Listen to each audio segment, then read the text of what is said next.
Magkukuha po ba ng COR dapat sa RDO mo? Pwede ba sa ibang RDO magkuha kasi lumipat ng nirentahang bahay or mag-change RDO na lang ako?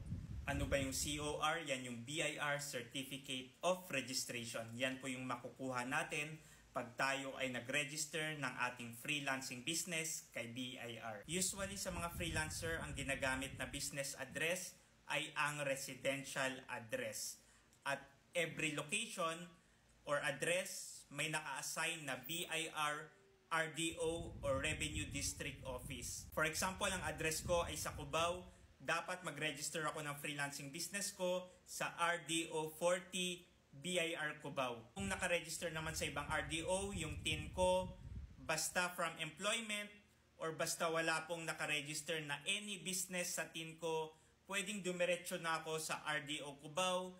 Upon may BIR registration, sabay na rin po nila ipaprocess ang pag-transfer ng RDO ko from the old RDO to the new RDO BIR Cubao sa example na to.